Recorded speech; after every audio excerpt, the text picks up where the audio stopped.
لکھنے والے لکھتے ہیں جب عاصی علیہ الصلاۃ والسلام کی جان نکلنے لگی، فرعونیوں نے کس طرح انہیں دکھ دیا اور میخیں اس کے جسم میں گاڑی ہوئی تھی، تو اللہ ذوالجلال سے انہوں نے ایک ہی مطالبہ کیا تھا، رب ابن لی عندک بیتا فی الجنہ، اللہ جنت میں اپنے پاس میرا گھر بنا۔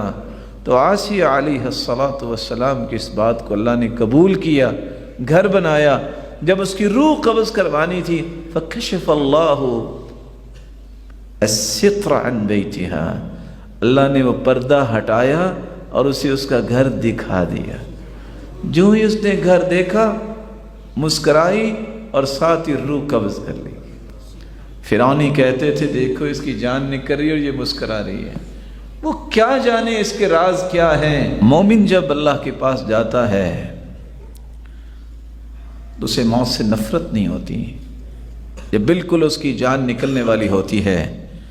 من احب لقاء اللہ احب اللہ لقاءہ، جو اللہ سے ملنا چاہتا ہے اللہ اس سے ملنا چاہتے ہیں۔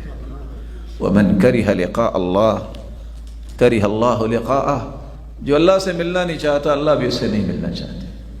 اس لیے جب انسان مومن جو اللہ کے پاس جانے لگتا ہے تو حدیث کے الفاظ ہیں اذا بشر برحمت اللہ ورضوانہ وجنتہ، اللہ تعالیٰ اس کو موت کے قریب اپنی رحمت، اپنی رضامندی اور جنت، کتنی چیزیں؟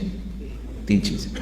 صحیح مسلم کی روایت ہے 2684، بندہ مومن کو اللہ جان نکالنے سے پہلے 3 خوشخبریاں دے دیتے ہیں، میرے بندے تم میری رحمت کے مستحق ہو، میں تم سے راضی ہوں، تم جنتی ہو۔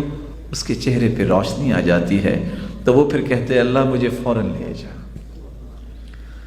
یہی وہ چیز ہے جو بعض لوگ جب دنیا سے جاتے ہیں تو ان کی مسکراہٹ نظر آ رہی ہوتی ہے، اللہ سبحانہ و تعالیٰ نے ایک لوگوں کو خوشخبری دلوا دیتے ہیں۔ اور جب کسی کو اللہ ذوالجلال اچھی موت نہیں دیتے، کافر جو ہوتا ہے اس کو بھی خوشخبری سنائی جاتی ہے۔ وہ خوشخبری کیا ہے؟